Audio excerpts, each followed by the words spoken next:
Welcome to another installment of Parent Perspective, a video series designed to educate and assist parents, guardians, and family members of our current students at Arkansas Tech. We know that you guys play a huge role in the success of your student, and we want you to be a part of our process in getting them to graduation. Today, our focus is on Residence Life. We welcome Mr. Delton Gordon in to talk to us today about the Department of Residence Life and how it serves our students. Thank you for being here, Delton. It's a pleasure. Well, tell us a little bit about the Department of Residence Life and your role within that. All right.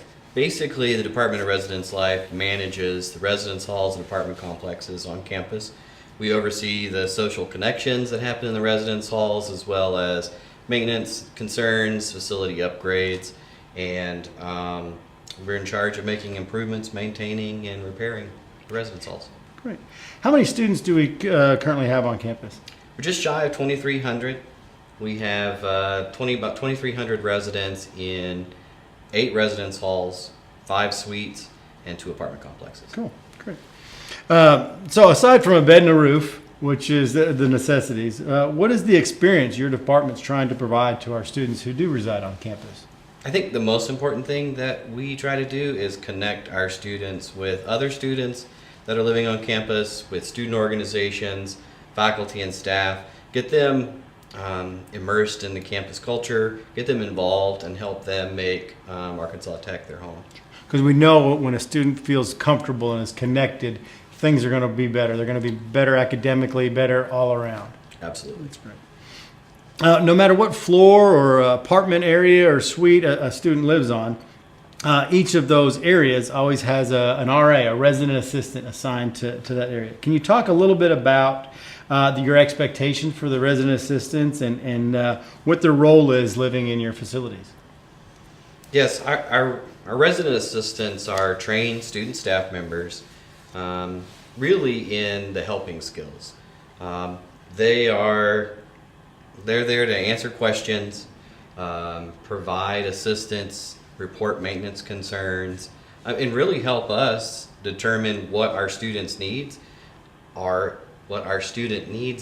in order to make better services or decisions for future generations. Well, I've been through the halls this fall, and I see there's lots of different programs and stuff going on. What types of things are your RAs doing as far as their programming or their outreach in the residence halls? You probably get tired of hearing me say this, but really our charge this year is for our staff to help our residents get plugged in, get connected.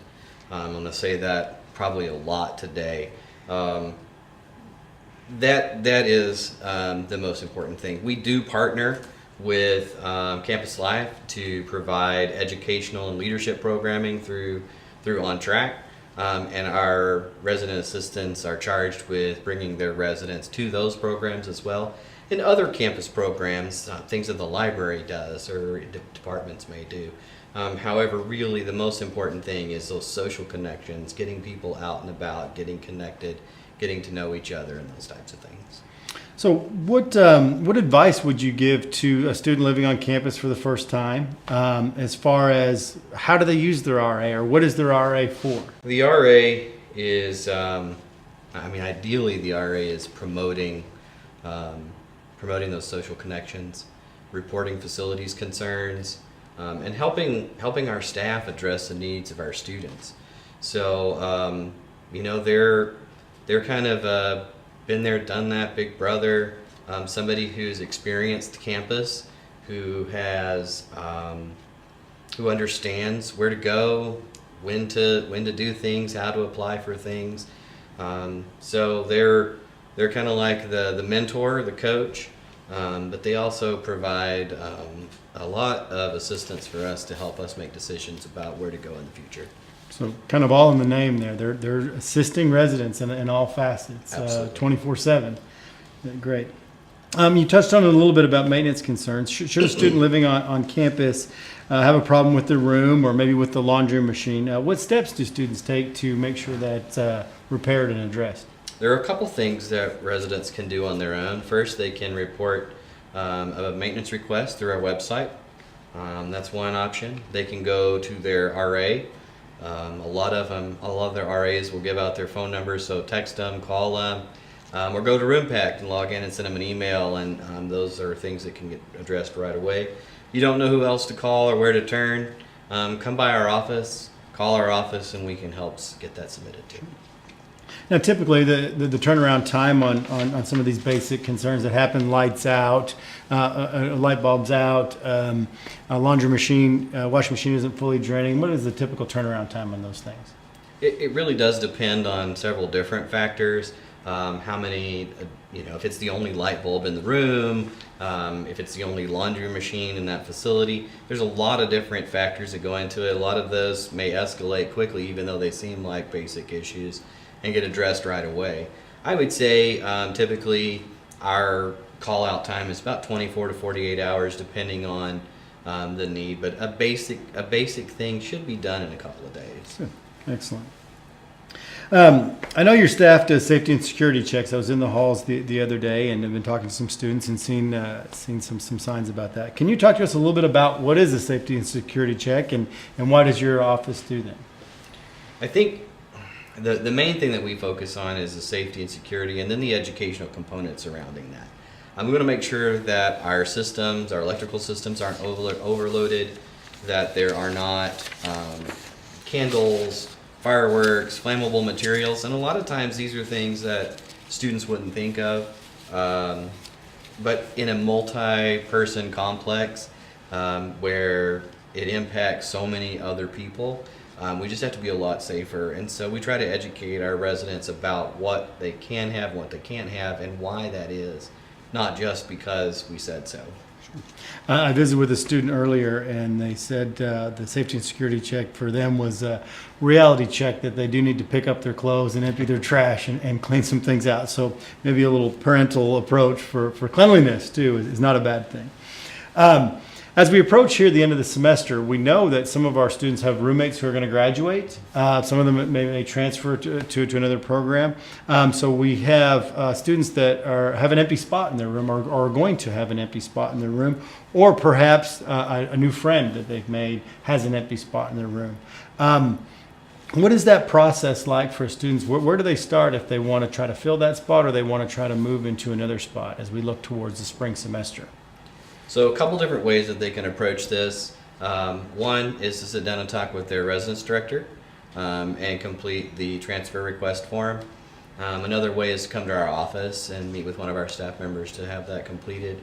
The earlier we know about these things, the easier it is for us to address them. If it is one of those things that we're aware of that the student's leaving, obviously then that room is online for another student to select. So if you have met somebody that you want to live with, then the best thing to do is as quick as you know to have that happen. But we still have a little bit of flexibility that if a couple people wanted to move into a room together before the end of the break, we probably can accommodate that as well. So those changes that may happen over semester before the semester begins, is there a fee for that for students to make that happen? It is a minimal administration charge of $25 in order to move, but that just kind of covers changing the door access, the keys, and those types of things. Now, you will, each year we bring in brand new students in the spring, so some of those empty spots that appear to be empty are going to be available for incoming students to choose each spring semester, correct? Correct. And our portal will open for our spring students around the first part of November to start selecting their rooms. So as soon as you know that there's a space available and you're interested in it, you need to let us know so that we can make those accommodations and take that room offline from the portal so that an incoming student doesn't select that, because it's not really a welcoming environment if, oh, sorry, you picked the room, oh, sorry, you can't have the room. Sure. So we try to take care of those by either putting people in putting people in like spaces once that goes online, or making those accommodations beforehand. So a student that is returning or does plan on returning finds out over the Christmas break or the holiday break that their roommate is not coming back. Is there anything that they need to do, or does that solely fall on the responsibility of the departing student? It depends. If they are interested in having somebody fill that space, obviously, like we just talked about, they want to contact our office and let us know, hey, I like to room with a friend down the hall or somebody I met from geology class or whatever. It is the responsibility of the departing student to let us know of their housing cancellation or exemption request for whatever reason, whether that is getting married, whether that is graduation, taking an internship, student teaching, anything that may take the student away from Russellville, or a change of their student status, withdrawal, transfer to another institution, or whatever other reason may take them away. Sure. As we get ready to close out this semester, the students that are returning, the bulk of our students will return. What suggestions do you have for those students as they begin to prepare to head home? As far as the room goes, what are they packing up? What do they take in? They don't have to completely check out or anything like that. They got to keep their keys, that type of stuff. Correct. This is a great time to do your spring cleaning and take those summer clothes home that you're not going to probably need once school ends in May, because I can guarantee you, how many vehicles you brought here, or you're going to need more to bring your stuff home. So it's a good opportunity to kind of thin through your closet and take a few of those things that either you don't wear, or there's summer material that you're not going to probably use until either later in the summer or late spring. The other thing is, I would highly suggest taking home any valuable items, or what I call emotionally significant items. We do have, our doors are locked, our residence halls are closed, we have security personnel that check the space, but you can never determine what kind of issue may arise with Mother Nature. Water can do a lot of damage. Just a leaky faucet on the 5th floor of a building can damage everything on its way down. So anything that is, emotionally valuable or high valuable item is probably something that they should go ahead and take home with them as well. And then the students do don't make an appointment, but do let their RA know when they're out for the end of the semester. Is that something they have to do? Yes, they should check out 24 hours after their final. We do have extended stay options that are available, so if somebody's interested, if they work, and there's a lot of students that work these days or take this opportunity to work full-time during the break, they just need to contact our office, and we are working on what that rate will be for break housing.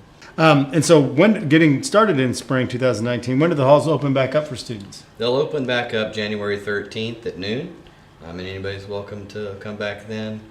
Or if they'd rather wait until the day classes start, that's up to the individual student. Okay, January 13th. And then obviously comes part and parcel with your office is the meal plans. So students made their selection for this fall. Some of them may want to make a different selection for the spring or evaluate that. What is the time frame for them making those meal plan selections? And when's the cutoff, I guess? The cutoff to make those changes for the spring is January 21st, 5 o'clock in our office. And then that's when we submit the final changes. They can make some changes depending on the situation. If they need to do that after the 21st, that is through administrative services, but it's not always guaranteed. But a student could have a completely different meal plan from fall to spring. They can change that up. They're not locked into what they had. They will automatically be assigned the one that they have chosen or have selected for the fall. And then if they want to make any changes to that. So they don't have to re-sign up, but yes, if they want to make changes, they would need to do that by January 21st. And that's a good opportunity for parents to talk to their kids, see how they're using the meal plan, how are they maximizing their money spent on that, to see if that's the plan they need next year, or if it's better value to go to a lower plan, or a better value to go to a higher plan because of what they're doing there. Well, and class schedules may change too, so that may mean that they are taking later classes, so maybe not eating dinner as much, or maybe not getting up for breakfast because they have later classes. There's a lot of things that may change in the spring with the class schedule. Sure, correct. Our students are on an academic year contract. When they live in the residence halls, they're here for fall and spring semester. So if a student's not returning to Arkansas Tech University, what are the steps that they need to do? The basic thing is there is an exemption form on the website, which they need to fill out and complete. and turn into our office as soon as they know what their plans are. They can stop by our office as well and complete the form, but those are the two ways to take care of that. So in person, going by the office is the best way to do it. Delton, we certainly appreciate what your office does and what's happening in the residence halls and the experience that you're providing our students who live on campus. And we know that we do have some space if people want to come on campus in the spring just because you didn't live on in the fall. That opportunity, I think students now are kind of seeing that they're missing out. You can still apply and get a space for the spring. Is that correct? Yes. Delton, we certainly appreciate the experience that you're providing and your staff is providing from your student staff all the way up to yourself and your peers in your department providing for our students in the residence halls. We know they're having a great experience and a safe environment that's really maximizing their fall semester here at Arkansas Tech. So we're going to visit with you again in the spring as we start to look at room renewal for the following year and maybe even some summer housing discussions and some things of that nature. But thank you for taking the time and visiting with us today. Thanks for having me.